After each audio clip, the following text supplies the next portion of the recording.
Hello, this little sweet chap is Alvin, and my name is Vibeke Flatman. I'm a Suffolk-based author and illustrator. Alvin is a bird, and he's the main character of this book, At the End of the Rainbow.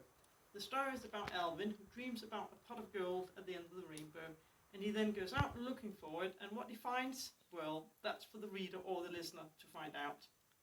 Alvin and myself are really excited to be part of Arts in Celebration 2021, and our contribution is this video where Miranda Raison, who's a Suffolk-based actor, and she's also a patron of Homestart in Suffolk, who we've been working with quite a lot in the last year. She will be reading out the story At the End of the Rainbow. We hope you enjoyed, and here's Miranda with At the End of the Rainbow. At the End of the Rainbow, written and illustrated by Vibeke Flatman, and read by Miranda Raison. Alvin, a bird, a sweet one you see, lived on a branch right up in a tree. When rain disappeared and the sun was out high, some colourful stripes would show in the sky. These colourful stripes were shaped in a bow. Together they cast the most wonderful glow. Red, orange and yellow, and also some blue, and indigo, green, and violet too. A rainbow, I think most people would say, but Alvin, he called it my private display. And often he dreamt of a big pot of gold that stood at its end, or so he was told.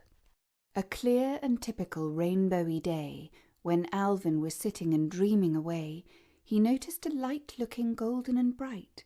Believing it now, the story was right. A big pot of gold it surely would be. Perhaps it was hidden right up in a tree.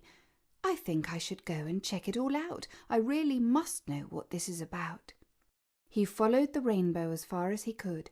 It looked like it ended right there near the wood.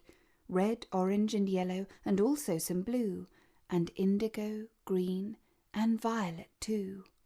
Once close to the wood he started to look, in bushes, in trees, and near by the brook. A hedgehog he met, and also some mice, and asked them to give their special advice. But no one had heard of the gold in a pot, and finding it here, they said he would not. Upset that he maybe should cancel the search, he flew to a tree and sat on a perch. He looked at the sky. The rainbow was clear, the colours so pretty, he held them so dear. Red, orange and yellow, and also some blue, and indigo, green, and violet too. Considering how to proceed in the quest, and what to do now, yes, what would be best? He looked down and looked up and also around, and could not believe what he actually found. A beautiful house right there in the sun, with colourful paintwork, just lovely and fun. Red, orange and yellow, and also some blue, and indigo, green, and violet too. Some flowers in pots, a flag with a pear, some beautiful curtains, an old-fashioned chair. Amazed by this sight, he simply forgot his mission, to find some gold in a pot. But wait just a bit. Now what was this smell? Familiar it was, he knew it quite well. Some porridge with honey, could that be the case? He thought to himself with a smile on his face. And Alvin, he beamed even more as he saw a beautiful bird right there at the door, with feathers in pink, so bright and so neat, and flowery hat. She looked oh so sweet. The beautiful bird then asked for his name. Politely he answered, and asked back the same.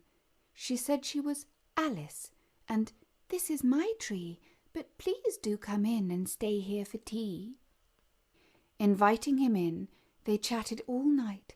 The porridge was eaten, and what a delight! 1,000-piece puzzle, some checkers and chess, enjoying themselves, creating a mess. When darkness had gone and night became day, he knew it for sure, he wanted to stay. So Alice then said, "I have an idea.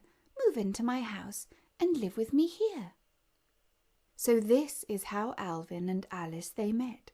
Right under the rainbow, they'll never forget. Red, orange and yellow, and also some blue, and indigo, green, and violet too. One day in the spring the following year, the sun had gone down and the sky was quite clear, and Alice then felt she needed a rest, so Alvin prepared a soft little nest. The nest was of twigs and also some hay, professionally made, one surely would say, and Alvin was caring, delivering seeds and helping her out with all of her needs. She sat there for days, or maybe a week, until she told Alvin to have a sneak peek. A beautiful sight. Gosh, Alvin was glad. He now understood he was to be Dad.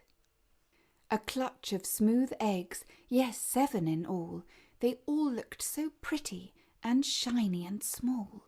Red, orange and yellow, and also a blue, and indigo, green, and violet too. Some weeks after this, one egg had a crack, so Alice quite quickly made Alvin come back. He studied the egg, laid ear to the shell. It surely was true.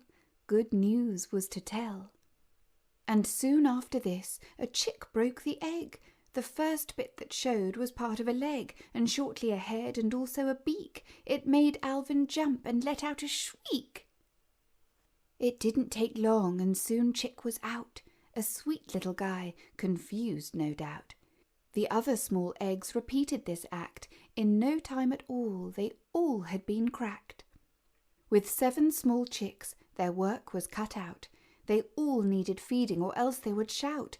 So Alvin got busy and found lots of food, and certainly, yes, it helped with their mood. Their favourite food was earthworms indeed, and lucky it was their usual feed. An appetite huge, to now say the least. They definitely loved their earthwormy feast. Now naming the chicks was quite a fun task, and how did they do it, you may well now ask. Inspired by colours and letters in words, they found lovely names for all of the birds. The green chick was Gala, the blue one was Baz, the orange was Ozzy, the red one was Raz. The indigo, yellow and violet chicks were Inky, Yasandra, and then little Vix. It wasn't that long before they could fly, so off they all went to try out the sky. But all 7 chicks came back to the nest. They soon all agreed that home was the best. So now they were 9. The house felt quite small. It really was cramped, no space for them all. So Alvin began to think of a plan to build extra houses for all of the clan. The first job he did was checking the tree, ensuring the branches were strong as could be. The next thing he did was drawing a sketch, and then he was off for timber to fetch. The timber he cut in pieces to fit, and put them together and used every bit. He painted each house, so jolly and fun, in rainbowy colours to suit everyone. So all 7 chicks now each had a place. They loved spending time in their colourful space, and hanging around in their family tree they truly enjoyed, I'm sure you can see.